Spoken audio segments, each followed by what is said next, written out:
Pemirsa, untuk Anda yang gemar mengoleksi tanaman obat di rumah atau pekarangan mungkin mengenal tanaman kumis kucing. Bukan tumbuh dari kucing betulan ya pemirsa, namun karena bagian bunganya yang merumbai menyerupai kumis simeong kesayangan kita, maka tumbuhan obat ini dikenal dengan sebutan kumis kucing dengan nama ilmiah Orthosiphon aristatus.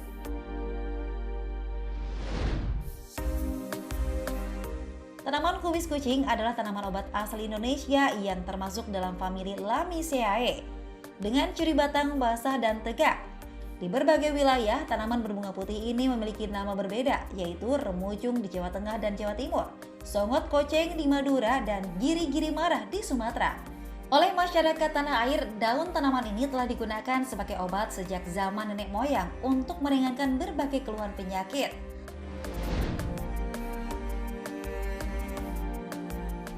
Lalu, benarkah kumis kucing ampuh mengobati penyakit? Kandungan apa yang terdapat dalam si kumis kucing ini? Dan bagaimana cara mengolahnya dengan tepat? Bersama dokter di studio Hidup Sehat akan mengupasnya untuk Anda sesaat lagi.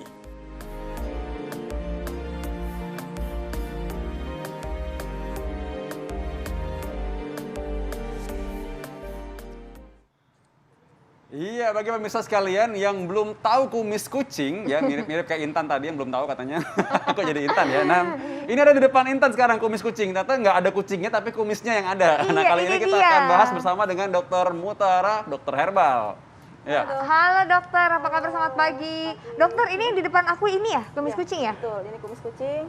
Ya seperti ini ya. Kumisnya mana dok? Kumisnya nggak ada. Belum Kumisnya berbunga bisa ya? pada bunganya. Oh, mestinya ada bunganya, ada kumisnya yang lancip-lancip itu ya dokter ya. Kalau ini sama dok? Ini sambiloto. Oh ini sambiloto, sambiloto dalam pemirsa. bentuk segar. Pohonnya begini. Oke, nah kita bakalan ngebahas daun kumis kucing ya dokter ya. Nah dokter, ini ada fakta dan mitos yang beredar ya. Ini sangat di masyarakat sangat percaya sekali bahwa Indonesia ini kan kaya akan herbal. Jadi percaya kalau misalnya herbal ini bisa menyembuhkan penyakit, bisa juga mencegah beberapa penyakit. Salah satunya adalah daun kumis kucing. Ini katanya bisa untuk mencegah penyakit darah tinggi. Ini fakta atau mitos dokter? Itu fakta. Fakta. Fakta. Ya sebetulnya bukan mencegah juga ya, tapi juga dia dapat mengatasi atau mengontrol tensi pada hipertensi ringan, Dok. Oh, menurunkan hipertensi juga? Ya, Sesaat atau? Uji klinisnya itu dilakukan 59 hari ya. Oke. 59 hari ternyata signifikan untuk menurunkan tensi gitu. Oke. Nah, kandungan apa dok dari daun kumis kucing ini yang bisa mencegah darah tinggi? Jadi kandungannya itu kan kalau herbal kompleks ya. Ada minyak atsirinya, ada terpennya, ada fenolitnya gitu. Nah, semua itu saling bersinergi untuk menurunkan tensi gitu. Oke. Nah, dokter, ini penting banget pasien-pasien saya yang pada darah tinggi di rumah sekarang pengen tahu gimana cara kita mengolahnya. Dokter boleh bantu tunjukkan ya gimana caranya nih. Sekarang ini air kita isi. Kayaknya butuh anak gunung ya, Iya. nyalain kompor. Oke, boleh anak gunung, silahkan anak gunung. Sini ya dokter, maaf ya, Ya, saya bantu Intan dong. yang sering camping nih tahu nih gimana cara nyalainnya ya. gini. Oke. Ya, ya. Nah, ini kira-kira api sedang atau api besar? Api sampai mendidih dulu, Dok. Mendidih dulu, Kemudian ya. kita kecilkan dan masukkan bahan-bahannya. tunggu Nah, mendidih gitu. dulu ya, Oke, Dok. baik. Ini kumis kucing. Jadi berarti ketika bahan masuk, jadi nggak usah api besar ya? Iya, Oke. api kecil aja. Nah, ini seperti ini kumis kucing ya. Nah, kita menggunakan yang kering gitu. Yang Apa kering aja, dulu ya? Yang kering dulu. Kumis kucing yang kering yang mana ini ya? Berarti ya? Ya, ya. Oh. Ini kumis Itu ada kucing. dijual ya dok? Ada, banyak. Oh, daun kumis kucing kering Daun ada kumis kucing, dijual? kering, sekitar 3 gram kita masukkan. Kemudian kita kombinasi, Dok, dengan ini pegagan. Ini apa? Pegagan, Dok. Pegagan, Ini pegagan pegagan. bentuk kering. Ini bagi pemirsa yang tahu pegagan, tolong dilihat ini pegagan ya ini ya. Kalau kering sulit dibedakan, dokter, makanya perlu standar ya. Kalau misalnya bahan-bahan kering itu, kalau bahan segar mudah dibedakan. Iya. Kemudian setelah itu kita Tadi masukkan takarannya berapa dok? 3 gram, Oh, pegagan 3 3 gram, Ya. kemudian tadi kumis kucingnya 3 gram, kemudian ini temulawak 3 gram. Temulawaknya kering juga ya Kalau dok? yang sering Temulawak menyaksikan kering. hidup sehat pasti udah tahu bahwa sebelum ini kita biasanya sudah timbang dulu ya. Jadi di Iya. rumah pada punya timbangan kecil untuk bisa menimbang bahan-bahan ini ya. Iya, Ini betul. apa, dokter? Ini ini kunyit. Kunyit. 3 Baik. gram, kemudian seledrinya 5 gram. Gampang ya ngampalinnya ya. Tadi Ya. 3 gram pegagan, 3 gram kumis kucing, 3 gram tadi apa? Temulawak 3 gram Temulawak 3 kunyit, gram 5 juga. gram seledri. Nah, Seledrinya 5 ya tadi 5 ya. gram. Baik. Jadi ini seledri, kemudian kumis kucing dengan seledri, kumis kucing sama pegagan itu memiliki fungsi untuk menurunkan tensi. Jadi bersinergi ya. Kemudian juga ada kunyit sama temulawak. Biasanya kalau hipertensi kan efeknya ke ginjal ya. Jadi dia memiliki efek antioksidan terhadap ginjal. Untuk mencegah supaya tidak gagal ginjal begitu. Oh, jadi tadi ada kandungan apa aja nih, Dok, dari semua bahan-bahan yang kita sudah masukkan, dokter? Ada seledri, ada pegagan, ada kumis kucing, kemudian ada temulawak, kunyit, dan meniran. Ini satu lagi meniran. Kandungan apanya membuat akhirnya darah tinggi itu bisa dikontrol, Dok? Jadi kandungannya kompleks ya. Ada kayak seperti misalnya seledri itu apigenin, kemudian juga kumis kucing juga tinggi kalium kan. Jadi fungsinya juga caranya berbeda-beda. Jadi ada yang menurunkan natrium kalium, kemudian ada yang juga memblok angiotensin gitu ya. Jadi ini jawabannya bagi mungkin penderita darah tinggi yang sekarang sudah berusaha pola hidup sehat, dibantu juga dengan ini bisa membantu menurunkan tekanan darah. Dok, ini bagi orang-orang yang mungkin udah punya obat nih katanya, boleh nggak tuh digabung sama-sama? Ini kan sering ditanyakan biasanya ya. Jadi ini kan kriterianya adalah hipertensi ringan ya, artinya yang sekitar 140 sampai 159 ya, diastoliknya sekitar 90 sampai 99 ya. Jadi memang untuk yang belum mengkonsumsi obat dokter. Adapun kalau misalnya sudah mengkonsumsi obat dokter tentunya dikomunikasikan dengan dokternya. Tapi harus ada jarak ya, dokter. Ini sudah Dikomunikasikan mendidih. dulu. Ya, Maaf, dokter sekitar ini sudah 5 mendidih. Itu kita sampai kapan, Dok? Jadi sampai setengahnya. Jadi kalau merebus herbal itu paling baik adalah biar terekstraksi zat aktifnya lebih banyak, ya volumenya setengahnya. Jadi kan kita menggunakan sekitar 1000 ya, 1000 jadi setengahnya anggap aja sekitar 500 sampai 600, nanti bisa dibagi menjadi 3 gelas. Oke, jadi sekarang berarti kita masih sambil nunggu ya. Nah, ini bagusnya dikonsumsi berapa kali sehari, dokter? Idealnya 3 kali sehari. Saat? Pagi, siang, sore, saat perut kosong. Kalau herbal lebih baik saat perut Perut kosong ya. Yang jelas jangan lagi tidur ya, nanti keselak. Jadi saat berkosong 3 kali sehari, sekalinya 1 gelas gitu ya. Tapi ada efek samping nggak sih, Dok, setelah minum ini? Mungkin apakah nanti bisa ada rasa-rasa pusing pada sebagian orang atau gimana? Ya, jadi rentang waktu uji klinis itu kan 59 hari ya. Itu tidak didapatkan efek ya, termasuk pada pengujian fungsi hati dan fungsi ginjal. Itu tetap normal bagus gitu. Jadi memang kan herbal seperti itu ya. Jadi karena kompleks senyawanya, jadi efek samping yang terkandung di dalamnya itu dinetralisir dengan zat aktif yang lainnya gitu. Jadi memang minim efek samping seperti itu. Baik, dokter. Nah, ini biasanya permasalahan wanita nih, dokter. Suka ada yang namanya keputihan. Ini sering banget ya, kakak-kakak, tante-tante aku juga pada bilang katanya bisa mengatasi keputihan dengan ramuan kumis kucing. Ini fakta atau mitos, dokter? Itu fakta. Fakta? Ya. Diapain, dokter, caranya? Cara sederhananya ya direbus seperti biasa ya, sekitar 5 helai kumis kucing, kemudian dengan 1 gelas air, kemudian diminum tinggal setengah ya, 100 cc 2 kali 50. 2 kali? 50 cc. Oh, 2 kali 50 cc. Oke, jadi cuman kumis kucing aja, daunnya 5 helai tadi ya? Betul. Pilihnya daun kumis kucingnya ada yang muda ya. Gitu. Jadi yang apa yang muda? Yang muda. Jadi dia memang memiliki efek antimikroba ya, baik antibakteri maupun antivirus juga. Nah, ini pas lagi ngomong soal antimikroba dan juga tadi ya, kadang kan banyak juga orang yang masih batuk-batuk, tenggorokannya sakit ya, ini bukan COVID ya, tapi misalkan mereka dapat diatasi dengan konsumsi ramuan dengan kandungan daun kumis kucing. Fakta atau mitos? Ya, itu fakta, Dok. Ya, bisa meringankan batuk juga? Betul, karena dia memang memiliki efek ekspektoran ya, mengancarkan dahak. Yang kedua, dia memiliki kandungan zat aktifnya itu sebagai antiinflamasi, anti peradangan. Gitu. Kemudian yang ketiga yaitu dari sebagai antimikroba ya, termasuk antibakteri juga. Gitu. Jadi memang bersinergi untuk mengatasi atau meringankan gejala batuk. Oke, ini penasaran sebenarnya minumnya harus berapa kali, dan ini juga kayaknya udah mau jadi ya. Ini ada resepnya ya. Tadi resepnya apa aja, dokter, untuk menurunkan dan mencegah hipertensi? Ayo, 5 gram seledri. Kemudian yang lainnya 3 gram, gampang diingat. 3 gram pegagan, 3 gram meniran, 3 gram temulawak, 3 gram kunyit, kemudian 3 gram kumis kucing. Dan kumis kucing. Oke. Jadi kayak tadi lagi jadi ya. Nah, penasaran sebenarnya pengen coba di rumah, coba deh kalau bikin apa sih rasanya gitu ya. Nah, kita akan bahas lagi mengenai beberapa ramuan-ramuan lagi untuk bisa dikandung dengan daun kumis kucing ya ini ya. Saat lagi tetap di Hidup Sehat.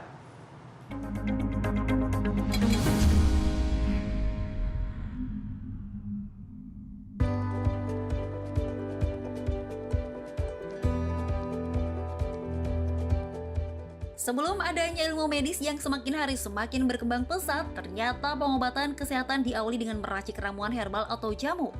Ya, pengobatan herbal sejak lama digunakan hampir di seluruh dunia.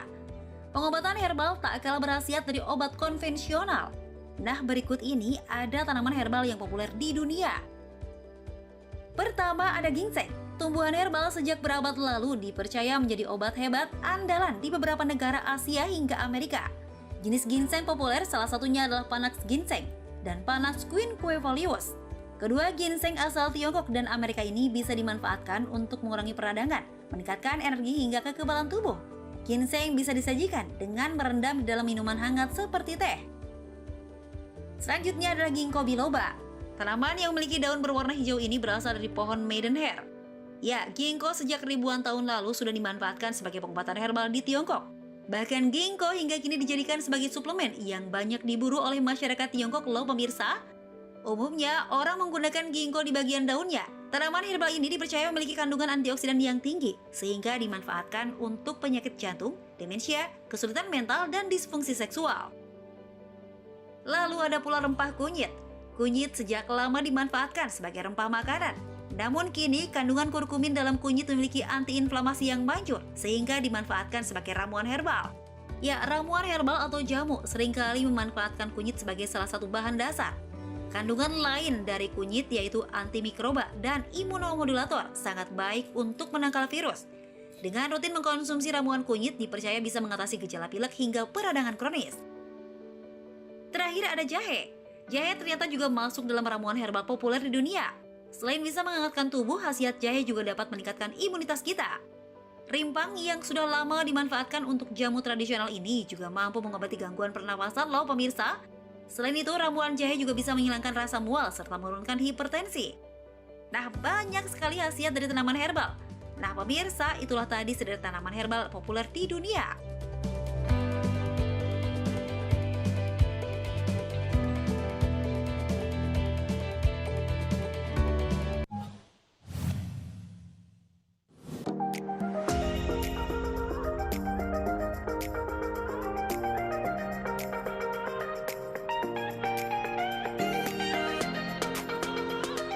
Pemirsa, jadikan bertanam salah satu kegiatan harian Anda saat di rumah. Selain bisa mengisi waktu luang, berkebun bisa sekaligus meredam rasa stres Anda usai bekerja. Selain bunga, Anda juga bisa menanam jenis tanaman obat. Selain mempercantik pekarangan, serta bisa menjadi obat di kala darurat, seperti menanam kemangi. Anda tak perlu repot merawatnya, hanya pastikan kebutuhan sinar matahari tetap tercukupi. Lalapan favorit Nusantara ini memiliki sifat antibakteri, antiinflamasi, serta bisa melawan berbagai penyakit karena mengandung sejumlah nutrisi seperti vitamin A, mangan, dan magnesium. Kedua adalah tanaman herba mint. Pemirsa, daun dengan aroma mentol ini memiliki bau dan rasa yang menyegarkan, sehingga bermanfaat juga untuk mengusir serangga dan nyamuk. Bila Anda ingin menanamnya, perhatikan cuaca, media tanam, dan kebersihannya. Mint bisa diolah dalam berbagai sajian seperti minuman, makanan, hingga pengobatan untuk keluhan nyeri perut serta meredam stres. Ketiga adalah lidah buaya. Tanaman ini termasuk yang paling mudah ditanam karena bisa tumbuh dimanapun. Untuk kesehatan, gel lidah buaya memiliki manfaat menurunkan berat badan, menjaga kecantikan kulit hingga kesuburan rambut Anda. Nah, tanaman selanjutnya yaitu rosemary. Tanaman herba yang banyak digunakan dalam berbagai sajian barat dan Eropa ini memiliki banyak manfaat untuk kesehatan. Bila ingin menanamnya, sediakan pot besar karena tanaman ini bisa tumbuh subur. Beri sinar matahari yang cukup, siram secara berkala dan pangkas agar tak ada bagian yang menguning atau coklat. Terakhir adalah lavender. Kandungan minyak atsiri di dalamnya mampu mengusir nyamuk, meningkatkan kualitas tidur hingga kerontokan rambut. Bila ingin menanamnya, pastikan selalu tanah dalam keadaan lembab sehingga lavender tak cepat mati.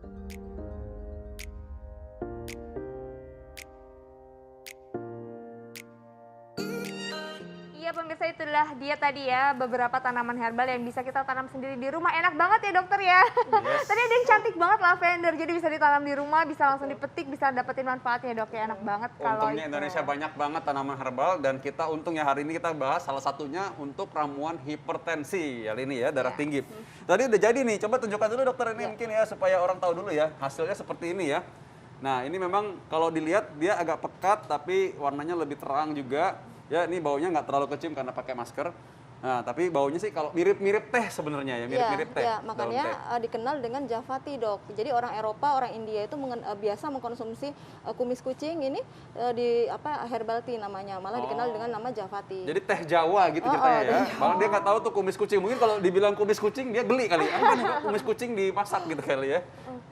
Oke, baik. Ini selanjutnya nih ada lagi nih apa Intan? Iya, ada fakta dan mitos berikutnya dokter. Ini katanya daun kumis kucing dapat mengurangi rasa nyeri, bisa menghilangkan peradangan, dan juga memelihara fungsi persendian. Ini fakta atau mitos, Dok? Ya, itu fakta. Fakta lagi? Ya. Oh, kenapa, Dok? Karena ada kandungan apanya? Ya, jadi kaitannya dengan antioksidan ya. Antioksidan untuk mencegah supaya tidak terjadi keluhan yang tadi. Kemudian juga sebagai ada antiinflamasinya juga. Jadi untuk dan anti analgesik juga. Jadi mengurangi rasa nyeri gitu. Oke, bisa mengurangi rasa nyeri juga. Nah. Nah, dokter, kita bikin aja ya, Dokter Vito ya, Boleh ramuannya. dibikin ya. Mungkin ya bagi banyak di rumah yang tadi banyak pasienku ya ngomong tuh mereka asam urat katanya. Iya. Nah, kita bikin asam urat gimana? Boleh, baik. oke. Sebenarnya asam urat Jangan bikin asam urat, bikin Oh, iya, bagaimana bukan. ramuannya Ramuannya, supaya nggak asam urat. Ramuan menurunkan asam urat, ya benar. Jangan asam urat yang dibikin. Ya. Gimana, dokter? Oke. Ya, Jadi, jadi- ini membantu menurunkan asam urat ya. Walaupun katanya kalau dibilang daun-daun hijau katanya bikin asam urat, tapi Ya. kali ini enggak justru. Enggak Ini ya, karena oke. itu kita coba bikin bagaimana membantu menurunkan kadar asam urat ya. Ya. Ya, Oke. dokter. Kita Apa lihat aja, dulu. dokter? bahan? Jadi yang dibutuhkan itu 1 gelas air saja, sekitar 250 mili ya. Oh, lebih sedikit dari tadi ya? Betul. Nah, kemudian kita masukkan 5 lembar saja daun kumis kucing yang Oke. segar gitu ya. Ini 5 Kita lembar daun daun kumis kumis kucing. kita pilih yang masih muda karena apa? Kan kalau kita asam urat itu untuk preventifnya adalah butuh diuretik ya. Pelancar seni ya, pelancar buang air kecil itu kandungannya lebih tinggi pada daun yang muda. Oh, justru malah Gitu. lebih tinggi pada daun yang muda ya, Dok? Ya? Betul, ada diuretiknya lebih kuat pada daun yang muda. Oh, jadi nggak ada tambahan apa-apa, Dok? Cuma Ya, daun cukup aja? ini saja Oh, berarti dibuat. sama dengan ramuan kalau untuk menghilangkan keputihan tadi ya? Keputihan tadi, Oh, terus ini kemudian gampang juga banget batuk. dong kalau Gampang. gitu ya. Orang bisa tahu ya. Tadi pikir udah pakai berapa, udah pakai siap kalkulator. Ternyata enggak ya. Nah, Ternyata bagi cuma juga itu pemirsa aja. di rumah ingat juga bahwa jangan mendiagnosis sendiri asam urat. Anda harus tahu dulu, cek dulu asam uratnya berapa. Nggak semua pegal-pegal itu asam urat ya. Betul, betul. Ya, Jadi nggak oke. semua pegal-pegal itu asam urat Iya ya. dong, iya. Jangan jadi dokter untuk diri sendiri. Iya. Nah, ini sekarang kalau kita lihat ini sekarang kita tunggu berapa lama kira-kira? Jadi sekitar 15 menit ya sampai volumenya setengahnya. Oh, sampai Gitu, setengahnya sampai dokter setengahnya sama ya. berarti ya? Nanti kita bagi 2 dosis, nanti jadi sehari dikonsumsi 2 kali. Oke. Gitu. Jadi setengahnya ya, Ya, 50 cukupnya cc, 50 cc. Nah, Nah, dokter untuk yang mengkonsumsi, ini ada pantangan khusus nggak, Dok? Atau boleh sama semuanya? kalau untuk pantangan khusus untuk dosis terapi ya, itu memang tidak disarankan pada penderita-penderita pada ibu hamil dan ibu menyusui gitu. Oh, ibu hamil dan menyusui nggak boleh? Nggak Kenapa, boleh. Dok? Karena memang segala sesuatunya tuh tidak ada yang 100% aman ya, Iya. untuk ibu hamil maupun menyusui. Oke. Jadi memang untuk lebih amannya tidak dikonsumsi pada ibu hamil dan menyusui gitu. Tapi kalau misalnya hanya untuk misalnya sebagai bumbu tapi nggak ada bumbunya ya. Kalau untuk dosis terapi itu tadi nggak disarankan. Oke. Nah, ini kalau orang yang asam uratnya berlebih ya. Nah, ini kira-kira berapa kali konsumsinya? Cukup 2 kali sehari. 2 kali sehari ya. Pagi sore sebelum makan. Nah, ini biasanya berapa lama? Misalkan sampai ada hasilnya lah gitu kan. Sampai ada hasilnya, semua itu tergantung dari metabolisme masing-masing ya. Tapi umumnya sekitar 1 sampai 3 bulan. 1 Karena sampai 3 memang bulan secara herbal rutin itu setiap hari? betul, herbal itu kan tidak instan ya efeknya begitu. Asam urat ini kan ada yang orang asam uratnya naik, tapi tidak sampai membuat nyeri gitu. Nah, ada juga yang udah nyeri. Nah, ini dua-duanya boleh. Boleh, kalau untuk yang tadi dengan nyerinya kan, Iya. karena nanti bisa diatasi dengan antiinflamasi dan analgesiknya itu. Iya. Jadi untuk mengurangi keluhan nyerinya. Oh, gitu. jadi bisa mengurangi keluhan nyeri Boleh, pada orang yang iya. asam urat juga dan Betul. bahkan yang kalau belum nyeri juga boleh juga ya, Boleh menurunkan juga asam urat ya? juga. Betul. Oh, kalau belum nyeri juga boleh setiap hari, Dok ya? Boleh. Nah, dokter, ini kalau misalnya ada yang mengkonsumsi obat medisnya untuk asam urat ini, adakah harus jeda, Dok, waktu untuk mengkonsumsi obat dengan konsumsi ramuan ini? Iya, jadi herbal dengan obat kimia itu memang harus dijeda ya, agar tidak terjadi interaksi, baik interaksi yang misalnya saling bertentangan ataupun interaksi yang menaikkan efek terapi gitu. Jadi memang harus dijeda baiknya sekitar 2 sampai 3 jam. 2 sampai 3 jam. Apa dulu sih, Dok, biasanya herbalnya dulu ya? Ya, herbal dulu biasanya. Oke. Karena biasanya herbal-herbal tertentu misalnya nggak punya efek pada lambung, baiknya memang dikonsumsi sebelum makan karena efek penyerapannya lebih baik gitu. Nah, ini banyak ibu-ibu yang lagi gosipin, bukan gosipin, lagi ngebahas maksudnya. Ngomongin daun kumis kucing ya. Ini katanya daun kumis kucing ini dapat mencegah infeksi saluran kemih. Ya. Ini fakta atau mitos? Itu fakta, Dok. Memang secara empirik, baik di luar negeri maupun di Indonesia ya, memang sudah dikenal untuk mengatasi gangguan saluran perkemihan. Dari mulai radang ginjal, kemudian infeksi sampai ke kandung kemih gitu.